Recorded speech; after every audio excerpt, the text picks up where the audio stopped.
Hello and welcome to the Life They Live podcast. I'm the host, Nina, and in today's episode, I'm having a conversation with Allison Bollinger, a holistic health coach.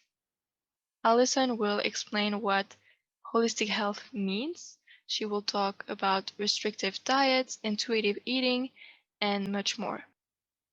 If you want to learn more about how to live a healthy life without being obsessed with your health, then listen to this episode.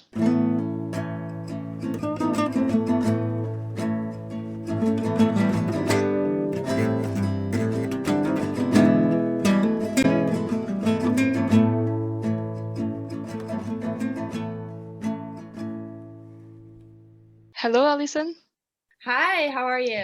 I'm good, thank you. I'm very happy that you're joining me today on this episode. Thank you very much for being interested on doing an episode with me. Yeah, of course. Thank you so much for having me. I'm so excited. Yeah, and today we're going to talk about a topic that hasn't been mentioned yet on the podcast, so that's very exciting. Before we talk about the topic, could you just introduce yourself in a few words? Yeah, so hello, my name is Allison Bollinger. I am 23 years old and I grew up in central New York, and I'm actually moving to New York City this week, so that's exciting. Yeah, the two biggest parts of me are dance. I've been a dancer for basically my whole life, and I also have my own business as a holistic health coach. Yeah, so that's exactly what we're going to talk about today. Your job as a holistic health coach. And I think that's still quite unknown to most people. So could you just tell us what it means to be a holistic health coach? Yeah, absolutely. So, a health coach is a mentor who helps guide you, supports you, and holds you accountable in reaching your goals, usually revolving around lifestyle and wellness. But of course, it depends on the individual and the niche of the coach as well. And holistic health is this idea that our health isn't just what we eat or the exercise we do, but it also includes our relationships, our career, passions, and spirituality. So really stressing the importance of the big picture and taking account everything going on in our life rather than just putting a band-aid over things. Yeah, because it's true that a lot of people see health as just, food or exercise. But at the end of the day, your health is just you in general and everything affects your health. So I think it's very interesting to look at it that way, look at it holistically. Could you just maybe explain what are your objectives as a health coach? Yeah, totally. So, my main objective is to help my clients find confidence in their health and furthermore in themselves, which really stems from finding that balance in all areas of life. And that comes with learning how to do so because it has been so ingrained in us to just focus on like diet and exercise, but learning that it's so much more and really just cultivating a relationship between me and the client where they have this support to explore all of those areas of their well-being, and you're also just given the opportunity to talk things through, to experiment what works best for you, along with personalized recommendations and that accountability and encouragement to follow through with your goals, which is really different than most caretakers we see in the medical field. So I really want my clients to feel that connection and trust.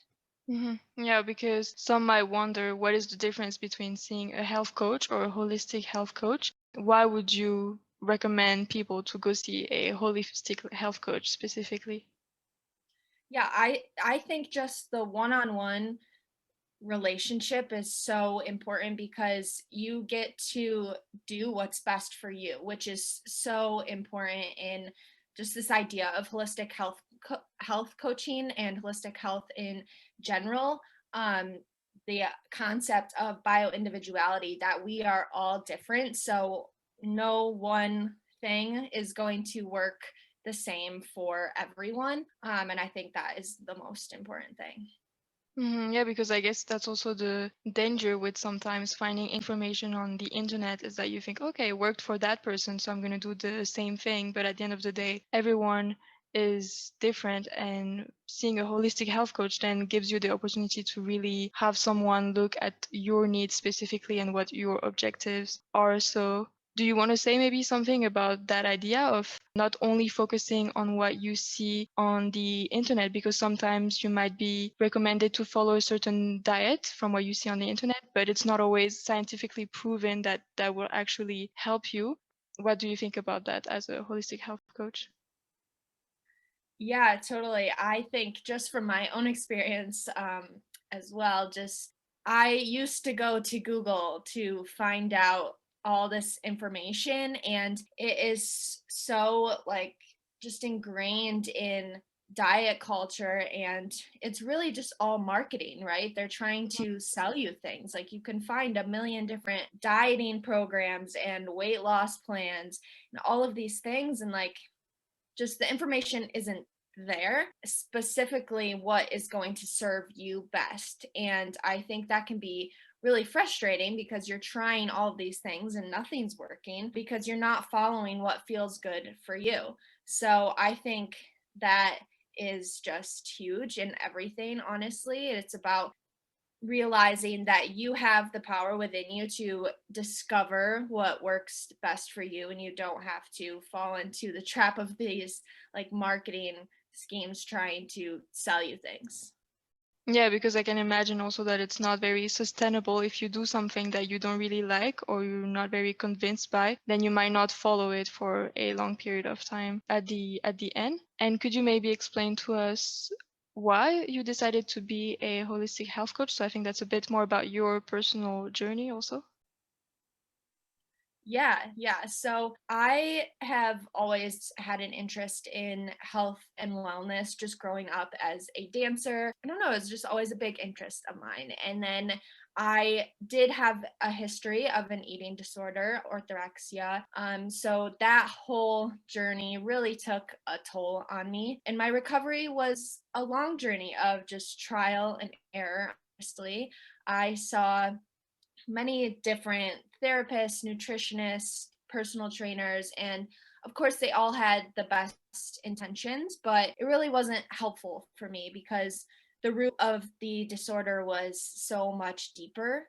And that is why the importance of holistic health is so big for me because that is truly what has made me become the healthiest, happiest version of myself.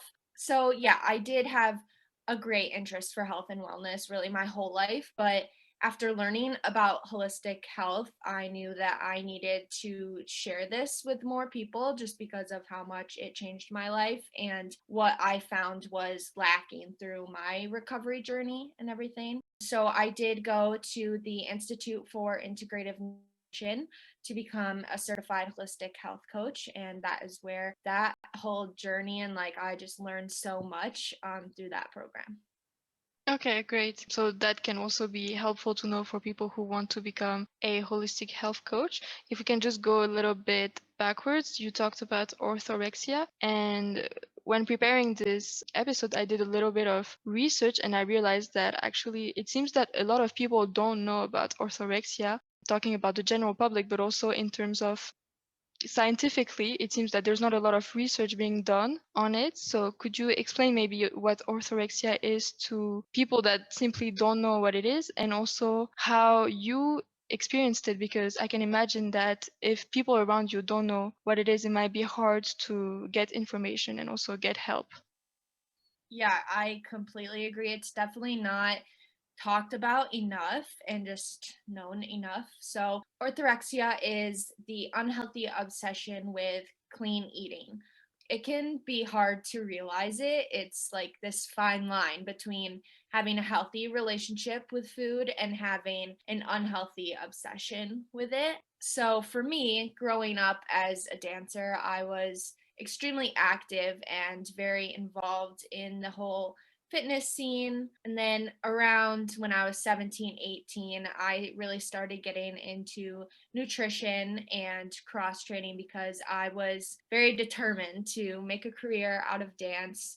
and just be the best I can be, which in my mind then meant on top of all the practice for dance, I wanted to be eating the best I could and training the best I could. So, like I said before, I basically learned everything through Google, and it became very obsessive, very restrictive, very fast, to the point where all I was thinking about was food and exercise. So when I was going through orthorexia, people saw me as the epitome of health because I was always eating fruit and vegetables. I was always in the gym, but actually, I was the unhealthiest I ever was. I feared almost every form of food and was always thinking about food in a negative manner.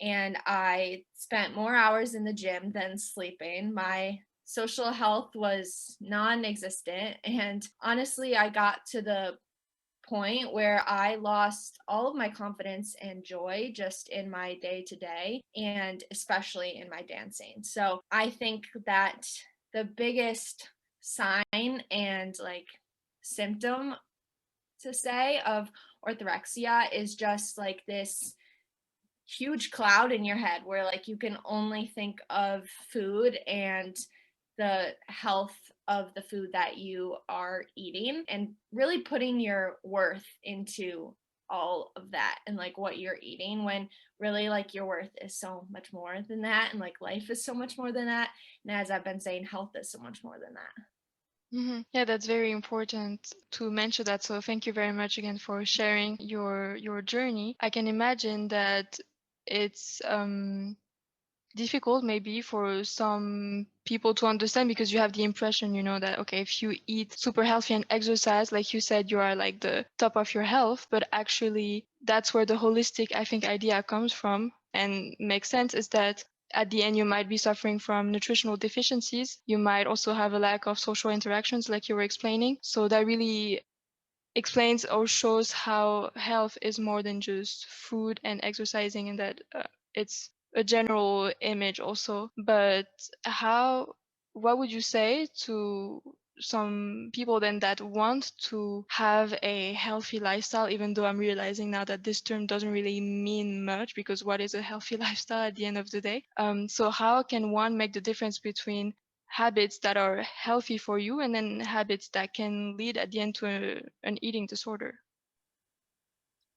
Yeah, so exactly like what you're saying, like what is even health and how do you define health? But I really think that it's important to remember that health isn't supposed to feel hard. It's not supposed to be obsessive or lead to negative thoughts, which I think is the biggest sign that it's unhealthy, what you're doing. So it's about choosing habits that are going to make you feel good and that are sustainable and enjoyable for you.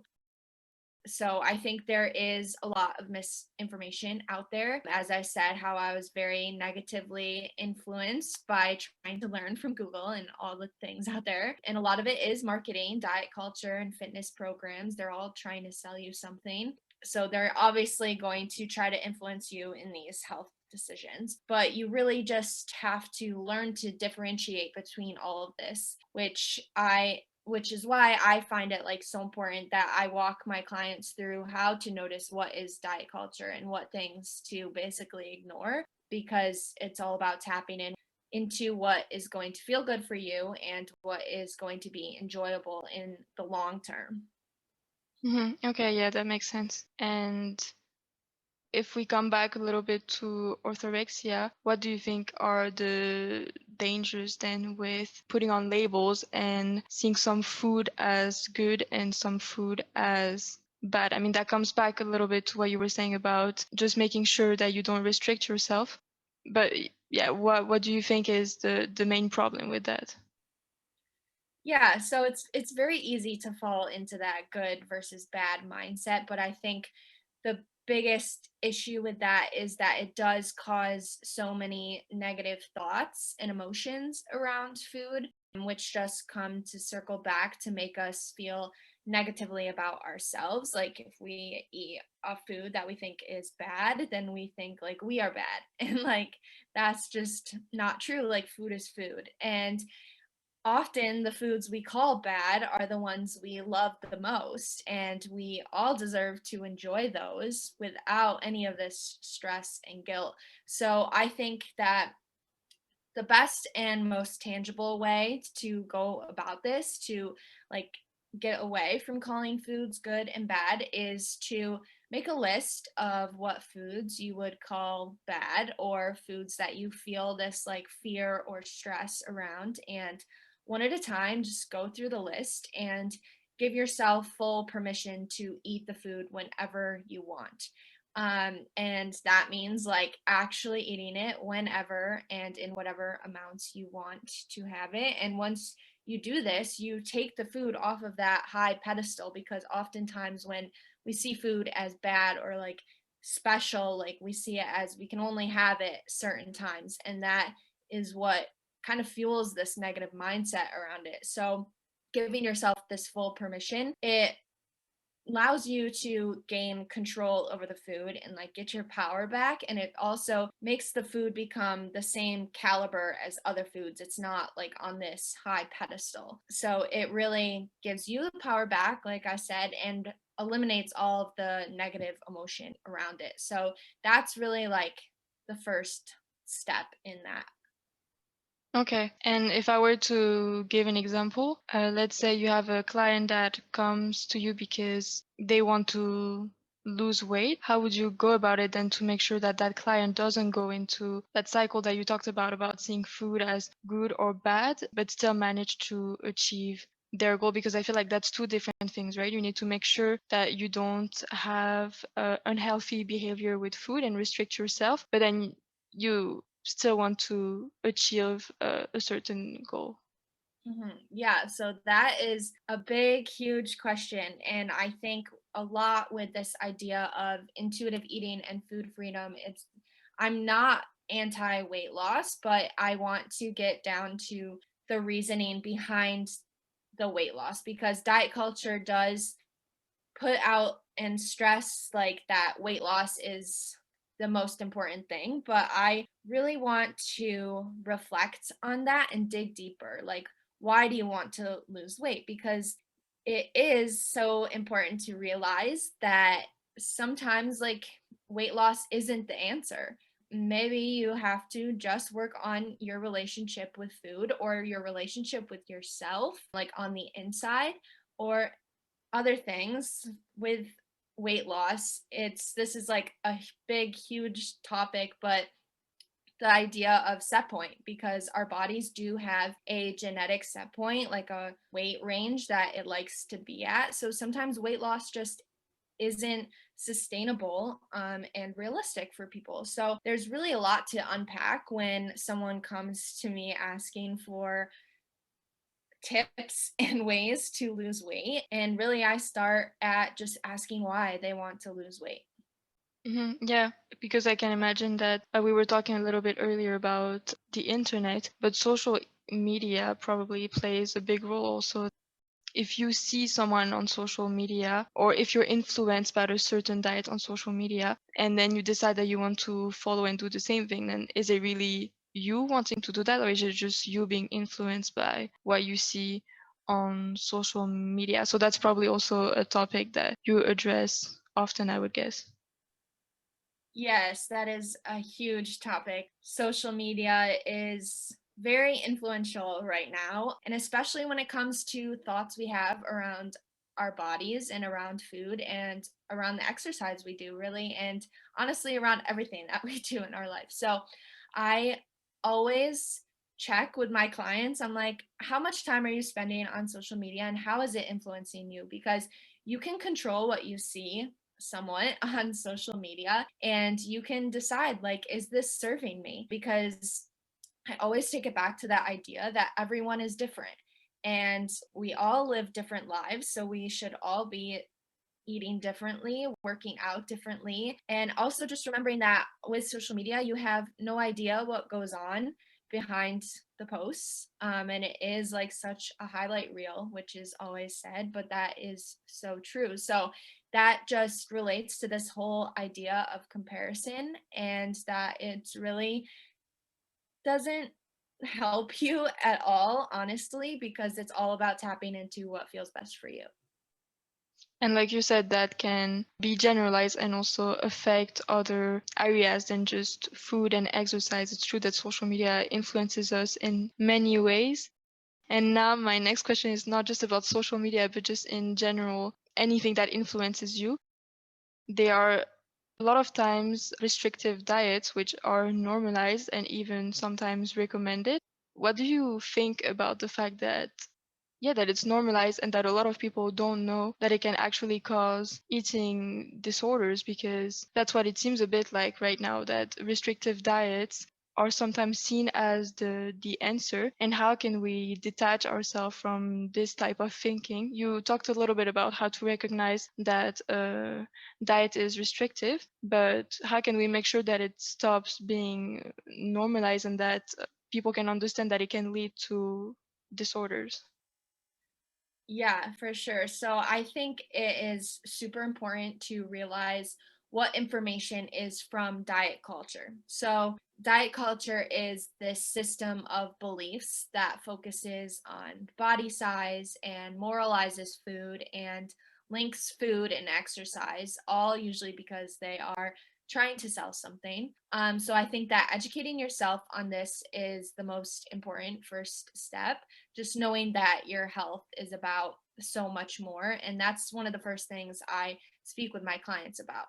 And diets and restrictive eating is very dangerous for our body. So, understanding that it just doesn't feel good in any way, physically and mentally. But we've been so accustomed to think that health has to be hard, but it really doesn't have to be. And so, that's what I hope to help people find. And so, yeah, I'd say the first step is just realizing the danger behind this restrictive way of eating and living, and that relating to diets and everything that the media is trying to sell. Yeah, so thank you for your advice. I'm sure it can help a great amount of people. And now that you've given us some ideas of how to avoid restrictive diets, could you maybe tell us a little bit more about your program? Because you talked about being a holistic health coach, but how does your program work? Let's say if a client approaches you, how would you help them get to their goal? Yeah, of course. So, my program is named Wellness Without Obsession. It is a one on one health coaching program that is structured around my signature methodology to gain confidence in your health without food restriction, excessive exercise, or health obsession, hence the name Wellness Without Obsession. So, I help women learn gentle nutrition and discover a way of eating that is sustainable and enjoyable for them in their lives. So, very individualized, which often entails breaking free from diets, restriction, and negative emotions surrounding food, as well as finding a relationship with fitness that is flexible and fun, taking away the feeling that exercise is a chore or the shame that can easily come about on rest days, and all of that. And then going even further to explore every area of well being because it's all connected. So, helping you feel confident in all areas of your life so that you can live out your best life.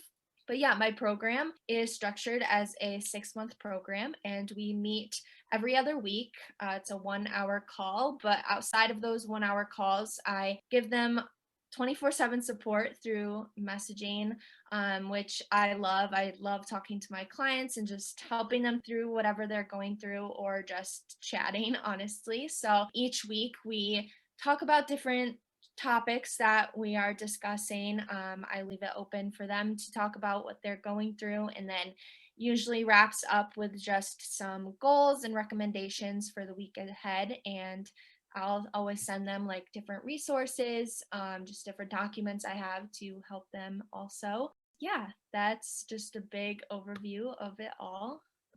Okay, great. And then you have people with a lot of different backgrounds, right? In terms of the goals that they want to achieve, also the history they might have with eating, exercise. Exactly. Yeah. I mean, I really do focus on those that are trying to heal their relationship with food and exercise and health in general. But I find that is very common in a lot Hmm. of us. But yeah, this is why I so love the idea of health coaching and this program being one on one because it is so individualized and like I can easily customize it to whatever the person is going through, whatever they need help in most. Yeah, and I think it's important also, right, to come to get the help before the situation worsens, right? Because it's a belief that a lot of people have. So if we look at health coach, but also psychologists, for example, that you can only go get help once you are at the bottom of the bottom, but you can go get help and work on yourself anytime you want, and you don't need to always suffer to go get the help. Exactly, yes, 100%. I think like there is always something that we can work on and work towards, and it's so worth it just to feel that empowerment, honestly, that you are working towards your best self. Yeah, okay, great. And maybe so that we can do a conclusion, would there be a advice or last comment you would like to make to people that do struggle with their relationship with food or exercise? As a health coach yourself and as someone who suffer from orthorexia, what would you say to those people? Yeah, I think just the most important thing is to know that health is so much more than what you eat and how you exercise. I heard a quote once that's you deserve to enjoy food, you deserve to enjoy exercise, and you deserve to have a life that's not revolved around those two things. So I think that is huge. Like life is so much more, and it's about finding what works best for you and always tapping into what feels best. And that is totally possible to find. Yeah, it does sound more attractive also to think that you're gonna exercise by doing a sport you like instead of doing a sport that you don't like but you're just doing because you think it might be beneficial, right? Yeah. Yeah, that's what life's all about, just finding the joy. Yeah, so that's a very good advice and a nice message also to share. So I was very happy to learn more about your work and also to hear your advice. And like we said, this applies pretty much to anyone listening at the end of the day. So I think it's very good to keep in mind that holistic view of health and that health is not just food and exercising, but like we said, it's your relationships, your mental health, your spirituality, your values. It's much more than that. So that's great to have this reminder. And maybe before we finish, if you would like to tell us more on how we can find you, so maybe your Instagram account and where people can contact you. Yeah, so you can find me on Instagram at your_spoonful. It's totally amazing community. I'm always on there, always open in the DMs to chat. I love chatting. So yeah, come find me there. And thank you very much again for doing this episode with me. It was really great to hear more about your work, and I for sure learned a lot. So that's always very nice. That's why I do this podcast, anyways. It's always to learn about a variety of topics. And to anyone listening to this episode, if you want to hear more episodes, I advise you to go check the platforms Spotify, Apple Podcast, or YouTube. And you can also follow the podcast on Instagram. It's the Life They Live _podcast. And don't hesitate to leave me any comment if you want to give feedback. It's always nice to hear. And I'll see you on a next episode.